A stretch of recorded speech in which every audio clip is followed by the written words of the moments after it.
Hello everybody, my name is Leo and in this video we'll share and discuss the last guitar gear news of the last month.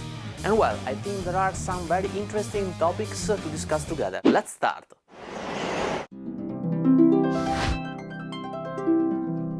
First of all, a new line of products is emerging. That is the recreation of big boutique valve amps in a very little and affordable format and not based on valves but transistors. For instance, Friedman has released his own brown eye little amp version a couple of months ago, and now we also have a little Bogner Ecstasy and a little Diezel Mini VH. Well, these are pretty cool, cheap and nice little toys, at least in comparison with their big and expensive brothers, and I think that the trend has started similar to what Orange and Victory were doing with their Orange Terror Stamp and Victory V4 line of products. Who knows, maybe in future we will see also Marshall and Fender amps in this small format.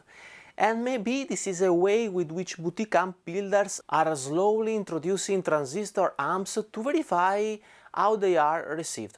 And maybe in future they will offer also an exact transistor replica of their big boys, something like Fender is doing with their transistor and modeling combos that are replicas of very old and classic tube amps.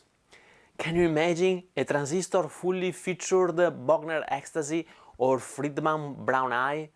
Pretty cool. Another trend that maybe we will see in the upcoming months is relative to headless guitars. I have Strandberg's and Kiesel headless guitars and they are amazing, being lightweight, very portable and very good sounding too. And now also Ibanez has entered the game with its Q line of guitars that are pretty affordable and nice looking. And maybe in future also other brands will follow, like Fender and Gibson. I really hope so. I mean, I would really want to see the big brands to be involved heavily in headless guitars to evolve the market and provide us with more options. We will see. Still, as regards guitar, Ibanez has released a new line of guitars, the AZES. These are basically cheap versions of the more expensive AZ guitars. In fact, their price is around 330 euro. I think it's a pretty clever move from Ibanez in order to enter the low price range market for new guitarists and therefore creating a loyal base of players that may evolve in future purchasing more expensive guitars from Ibanez. As far as I understood, in order to contain prices, these guitars come with cheaper woods, pickups, etc., even if they retain the playability for which Ibanez is known. Once again, pretty clever moves from Ibanez, both for its headless guitars and this cheap line of Stratocaster clones. Ernie Ball Music Man is issuing new finishes for its 2021 Axis model lineup. Both the Axis and the Axis Super Sport are offered with a roasted figure maple neck, 22 stainless steel frets, basswood body and two exciting new finishes, Yucatan Blue and Roasted Amber, which can be applied to both the flame maple or the quilt maple top. The new finishes are very nice and I especially like the amber flame, which looks amazing in my opinion. These Axis models are based on the original Eddie Van Halen signature model. The standard Axis has a lock-in tremolo system and the more traditional Axis Sport has a more vintage tremolo. They come loaded with a set of custom DiMarzio humbuckers which are wired via a three-way switch and single volume control for Axis and a five-way switch with the volume and tone control for the Axis Sport. These are high-end USA-built guitars and therefore they are pretty expensive.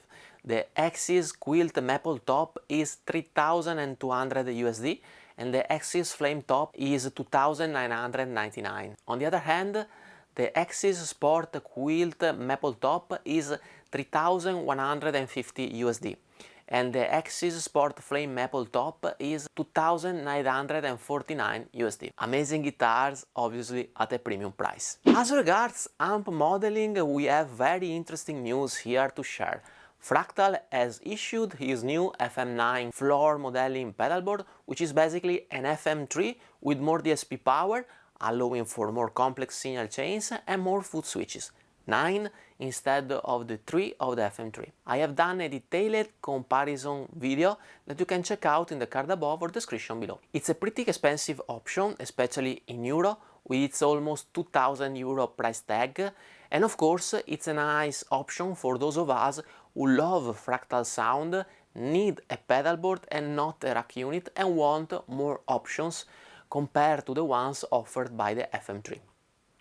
We have to wait and see what are gonna be the waiting list times. I mean, I waited more than a year for the FM3, and with the chip shortage I hope that FM9 is not gonna be worse. Then Headrush has released the new MX5, which is basically a stripped down version of the jigboard and the pedalboard.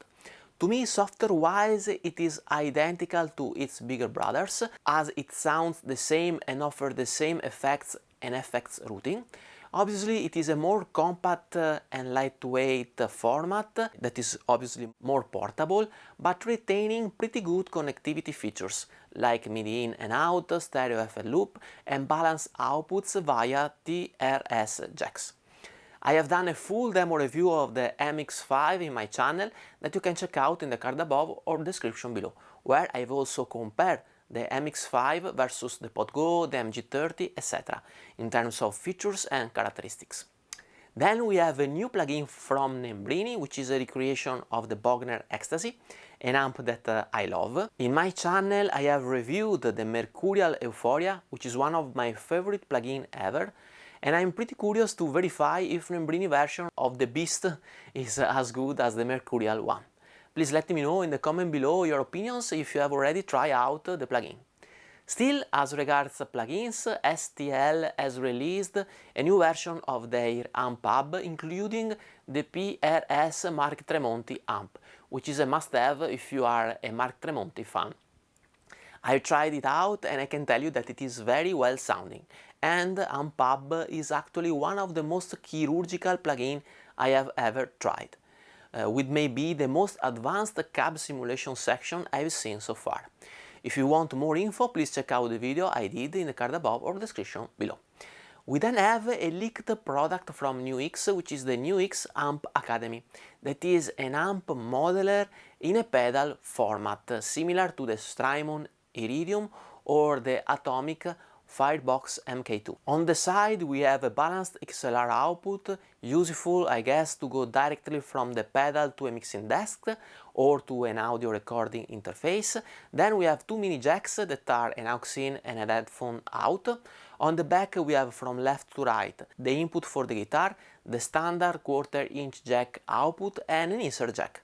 Now here I'm not sure, but it could be a stereo jack that should allow us to insert an external effect in the loop, which is pretty cool and something unique in this type of pedals. Also for this unit there is a dedicated video in my channel, and I think it's gonna be a pretty good option for jigging or practicing, especially if it comes with the tones of the MG30, which are pretty nice.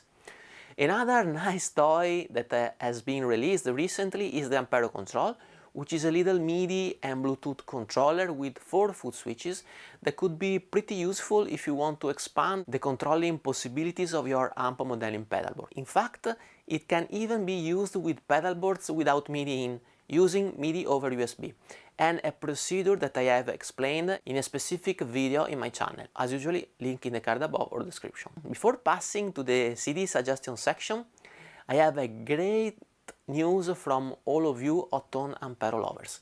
I am in contact with Hotone and I should be among the first one to review their new Ampero Stomp. I cannot say anything here other than I'm pretty excited and I can't wait to try it out and share my opinions with you. Let me finish this video as always with some music suggestions, just so that we can exchange some nice CD tips in order to discover together new music or discover again all the classics. Here you have mine for this video, and of course feel free to suggest yours. I'm currently listening over and over to Scott Anderson. I don't need to tell you how great is Scott. He has released dozens of albums and some of the best instructional guitar videos I have seen and studied. The CDs I'm rediscovering and that I would suggest are all his solo studio albums like Dog Party, Tore Down House and Well to the Bone. Here we have amazing songs, an incredible tone and Scott playing which is unbelievable. So highly recommend it. We have now reached the end of this video. I hope you enjoyed, and if you did it, please subscribe to my channel, hit the notification bell and leave a thumbs up. It would be of a great help. And of course you won't miss my future videos. If you're interested in my IRs, you can check out the link in the card above or description below, where there is also a link to a playlist of songs of mine. Thank you for watching and see you in the next video. Bye bye.